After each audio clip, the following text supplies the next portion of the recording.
एक लड़के के मोबाइल पर लगातार नोटिफिकेशन की बेल बज रही थी। जैसे ही उसने इन नोटिफिकेशनों को चेक करने की कोशिश की तो उसे पता चला कि ये वीडियो और फोटो किसी और के नहीं बल्कि उसकी अपनी बहन के हैं। हालांकि उसने इस मामले को छुपाने और किसी से जिक्र ना करने की कोशिश की, लेकिन अनजान नंबर से आ रहे मैसेज लगातार आते रहे। आखिरकार उसके सब्र का बांध टूट गया और उसने अपनी बहन से इन फोटो और वीडियो के बारे में सच पूछा। जो सच सामने आया उसने एक ऐसे कत्ल की कहानी को जन्म दिया जिसे सुनकर आप भी हैरान और परेशान हो जाएंगे। जब घटनाक्रम का खुलासा हुआ तो लोगों को यकीन नहीं हो रहा था कि कोई इंसान इस हद तक गिर सकता है। यह सच्ची घटना बिहार के मुजफ्फरपुर जिले की है, विशेष रूप से सदर थाना क्षेत्र की सहजानंद कॉलोनी गली नंबर 9 से संबंधित है। 14 अगस्त 2024 की सुबह जब लोग अपने अपने घरों से निकल रहे थे तो उन्होंने देखा कि एक खाली जगह में एक बोरी पड़ी हुई है जिसके चारों ओर खून फैला हुआ था। जैसे ही आसपास के लोगों ने यह देखा, मौके पर सैकड़ों लोगों की भीड़ जमा हो गई और पुलिस को सूचित किया गया।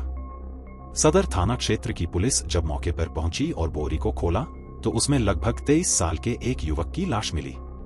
उसकी गर्दन किसी धारदार हथियार से काटी गई थी और उसके पेट पर एक के बाद एक कई वार किए गए थे, जिससे उसकी अंतड़ियां बाहर आ गई थीं।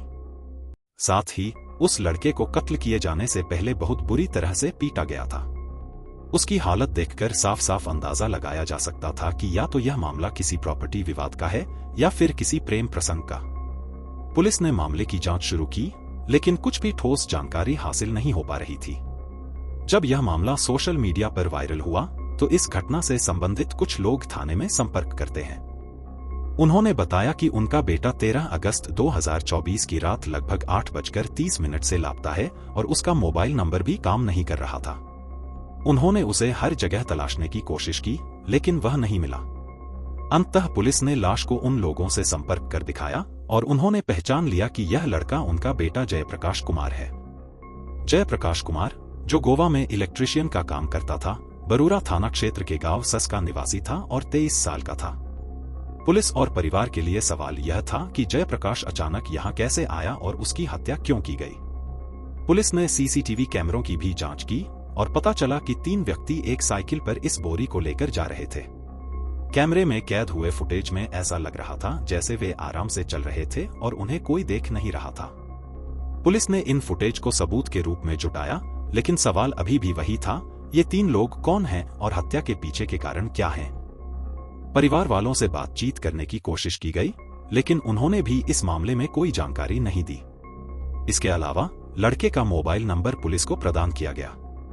पुलिस ने अब जयप्रकाश कुमार के कॉल लॉग की सीडीआर कॉल डिटेल रिकॉर्ड निकाली। सीडीआर से पता चला कि साहिबगंज के अहियापुर की एक लड़की ललिता के साथ जयप्रकाश की काफी बातचीत होती थी। जब जयप्रकाश गोवा में था तब भी दोनों के बीच संवाद बना हुआ था और मरने से पहले भी वह ललिता से बातचीत कर रहा था। पुलिस ने ललिता के बारे में जानने की कोशिश की। जयप्रकाश कुमार की मां रंभा ने बताया कि ललिता उसकी मामा की लड़की की ननद है। जयप्रकाश और ललिता की प्रेम कहानी साल 2021 से शुरू होती है। जब जयप्रकाश अपनी मामा की लड़की के घर गया था तब उसने ललिता को देखा और उसे प्यार हो गया। उसने अपने दिल की बात ललिता से कह दी और दोनों के बीच बातचीत और मुलाकातों का सिलसिला शुरू हो गया। धीरे धीरे उनका रिश्ता इतना गहरा हो गया कि उनके बीच अंतरंग संबंध भी बन गए थे। इस प्रकार 2021 से दोनों की प्रेम कहानी शुरू हुई और समय के साथ उनका प्यार बढ़ता गया। साल 2023 में ललिता ने अपने परिवार की सहमति से पटना में बीपीएससी की तैयारी करने के लिए भेजा गया, क्योंकि वह एक अधिकारी बनना चाहती थी। इसके लिए उसने गंभीरता से तैयारी की। इधर जयप्रकाश कम पढ़ा लिखा था, लेकिन वह गोवा में इलेक्ट्रीशियन का काम करने चला गया। गोवा में रहते हुए उसने लगातार ललिता से बात की और उनके प्यार का रिश्ता गहरा होता रहा। हालांकि परिवारों ने इनकी शादी की बातचीत की कोशिश की, लेकिन यह बातचीत सफल नहीं हो पाई। एक दिन जयप्रकाश अपनी प्रेमिका ललिता से फोन पर बातचीत कर रहा था और इस दौरान एक वीडियो कॉल चल रही थी। अचानक वीडियो कॉल पर एक अज्ञात लड़का नजर आने लगा। जयप्रकाश ने ललिता से पूछा कि यह लड़का कौन है और यह मामला क्या है। इस सवाल ने दोनों के बीच तकरार की स्थिति पैदा कर दी। जयप्रकाश का ललिता पर शक गहराने लगा और उनकी आपसी कहासुनी बढ़ती चली गई। जैसे जैसे वक्त बीतता गया, उनकी दूरियां बढ़ने लगीं और वे एक दूसरे से नफरत की स्थिति में पहुंच गए। जयप्रकाश को लगने लगा कि ललिता अब उसके साथ नहीं है और उसे धोखा दे रही है। गुस्से में आकर उसने अपनी प्रेमिका के पिछले दिनों की कुछ अश्लील फोटो और वीडियो जो उसने अपने मोबाइल में कैद कर रखे थे, ललिता के रिश्तेदारों को भेजना शुरू कर दिया।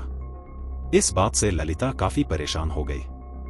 जब ललिता के परिवार के लोग भी इन फोटो और वीडियो को देखकर चिंतित हुए, तो ललिता ने पूरी कहानी बताई कि जयप्रकाश ने उसे कैसे प्यार किया और फिर धोखा देना शुरू किया। इस स्थिति को देखते हुए ललिता और उसके परिवार ने एक योजना बनाई। योजना के अनुसार उन्हें जयप्रकाश को किसी तरह गोवा से बुलवाना था। जब ललिता ने जयप्रकाश को फोन किया और उसे बताया कि वे उसे गोवा से बुलाना चाहते हैं, तो जयप्रकाश ने जवाब दिया कि उसने जो किया है वह बहुत गलत है। उसने आशंका जताई कि कहीं ललिता उसे बुलाकर उसकी हत्या तो नहीं कराएगी, लेकिन ललिता ने उसे यकीन दिलाया कि वे उसकी हत्या नहीं बल्कि उससे शादी करना चाहती हैं और उन्होंने अपने परिवार के 1-2 लोगों को भी इस बात के लिए मना लिया है। 13 अगस्त 2024 को जयप्रकाश कुमार गोवा से लगभग 2000 किलोमीटर यात्रा करके मुजफ्फरपुर पहुंच गया। वह अपनी प्रेमिका के पास गया और दोनों ने एक होटल में आराम से खाना पीना किया। नाश्ता करने के बाद ललिता उसे अपने मामा के लड़के के किराए के मकान पर ले गई। जब दरवाजा खोला गया तो वहां ललिता के पिता, भाई, बहनोई और मामा का लड़का मौजूद थे। मीडिया रिपोर्ट्स के अनुसार जयप्रकाश को पहले बुरी तरह से पीटा गया। इसके बाद उसकी गर्दन काट दी गई।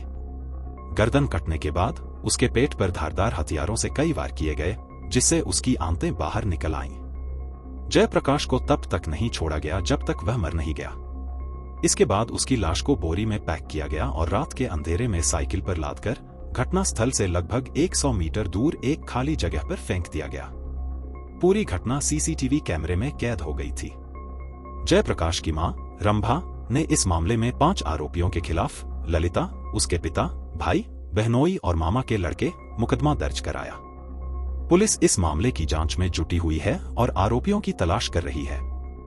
पुलिस की कोशिश है कि जल्द से जल्द इस मामले का खुलासा कर अदालत में चार्जशीट पेश की जाए और सभी आरोपियों को कड़ी सजा दिलवाई जाए। इस घटना ने न केवल जयप्रकाश की मां को गहरा आघात पहुंचाया, बल्कि इस विभत्स कृत्य को सुनकर हर किसी के रोंगटे खड़े हो गए।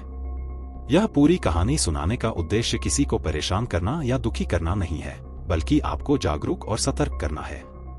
अपनी सुरक्षा का ख्याल रखें और हमेशा सतर्क रहें।